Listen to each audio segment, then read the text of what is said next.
Welcome to The Explainer. Today, we are going way back to May 1998, to a moment of just extreme tension that would literally reshape South Asia forever. We're going inside the decision, the detonation, and, the fallout of Pakistan's first ever nuclear tests. Okay, so let's really unpack this. Just imagine for a second, you're a senior defense official. It's the middle of the night, and this is the phone call you get. Suddenly, the whole situation goes from being a strategic dilemma, a chess game, to the very real threat of a preemptive strike on your country's most sensitive assets.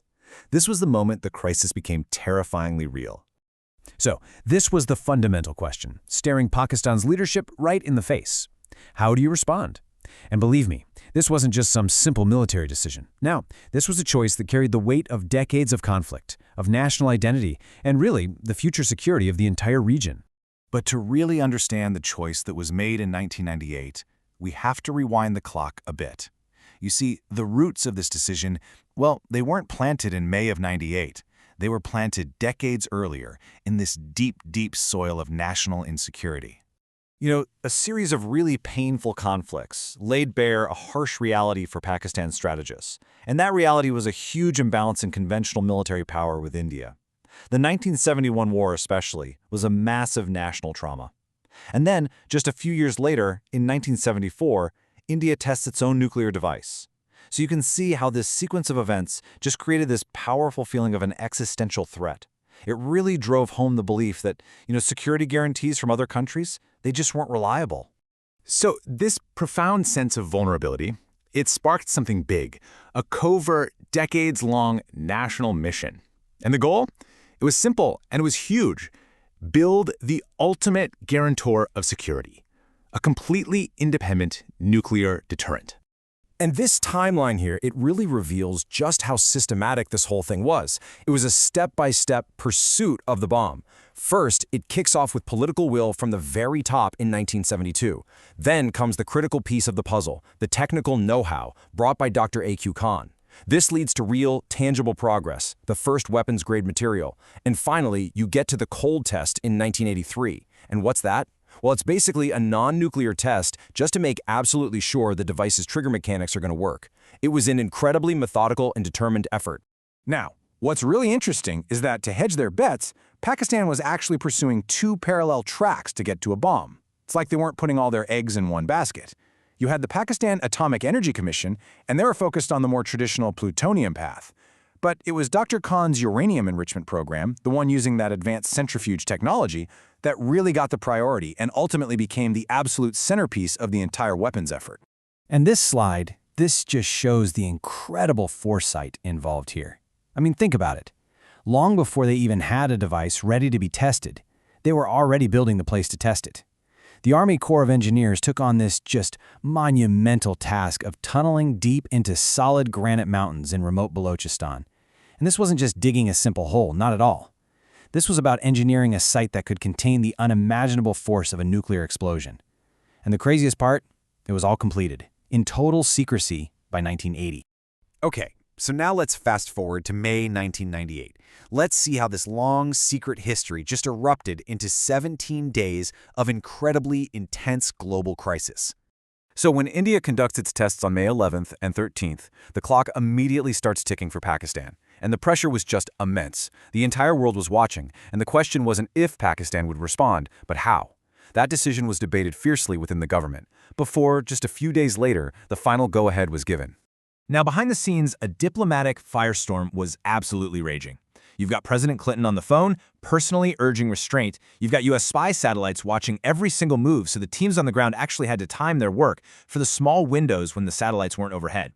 And that midnight intelligence report about an impending strike, that triggered a frantic late-night diplomatic scramble.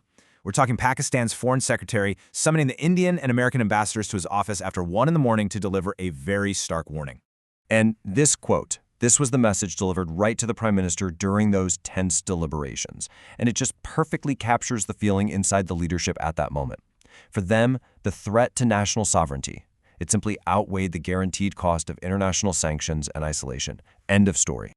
So, with the decision finally made, all eyes turned to those secret tunnels in the Rasco Mountains, the ones prepared almost 20 years earlier. The final, irreversible step was about to be taken. At 3:16 p.m. local time on May 28th, the signal was given. Deep inside a horizontal tunnel, 5 nuclear devices were detonated all at the same time.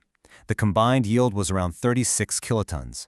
Now, to put that into perspective, that's more than double the power of the bomb that was dropped on Hiroshima. The effect was just staggering. The sheer force of this underground blast actually caused the rock of the mountain to change color, turning it this ghostly white as all this dust and debris were just violently thrown out. One eyewitness gave this incredible description, saying the shining rock that emerged looked like the mountain was giving birth to gold. But they weren't done yet. Just 2 days later, a second test, this one codenamed Chagai 2, was conducted in the nearby Karan Desert. And this one was technically very different. Instead of a horizontal tunnel like the first one, it used a vertical shaft. And the purpose? To test a single, smaller, miniaturized device. Proving this design was absolutely crucial because this was the kind of warhead small enough to be put on a missile, which is what you need to complete your deterrent capability. So the impact of these tests, it wasn't just geological. No, it sent a seismic shockwave of pure emotion across the entire country. It was like a collective roar of pride and relief. This one phrase, echoed by the Prime Minister and felt all across the nation, it just captured the mood perfectly. It was this powerful, powerful feeling that after decades of feeling vulnerable, a strategic balance had finally been restored. The score, as they saw it, had been settled. And look, this wasn't just some abstract foreign policy event for people. It was deeply personal and emotional. I mean, people were literally pouring into the streets in spontaneous celebration. You had chants of Allahu Akbar filling the air, prayers of thanks being offered in mosques, sweets being distributed everywhere. It was just this profound moment of national unity and really catharsis. Of course, the celebrations eventually faded. But the strategic landscape of South Asia, that was permanently altered. The tests introduced a complex, and a pretty paradoxical nuclear reality to the whole region. Yeah, theorists have a name for this. It's called the stability-instability paradox, and the logic goes something like this. The sheer, mind-boggling destructive power of nuclear weapons makes an all-out war totally unthinkable. So that creates this kind of terrifying stability at the highest level. But, and this is the paradox, that very stability might make leaders feel more secure, more bold in engaging in smaller, conventional, or even proxy conflicts that stay below that nuclear threshold. So this basically created 2 camps.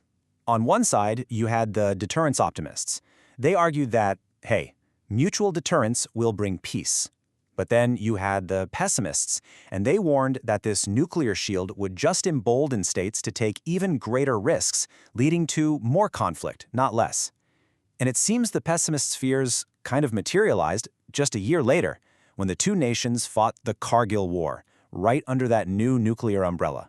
But whatever the long-term consequences turned out to be, one thing was immediately crystal clear. The tests were a point of no return. They irrevocably established a new balance of power, and they forced the world to officially recognize Pakistan as a nuclear-armed state. And that fundamentally changed the rules of engagement in the region forever. And all of this brings us to the question that strategists and, frankly, citizens in the region are still grappling with today. This paradox of nuclear deterrence, it created a tense, fragile kind of peace.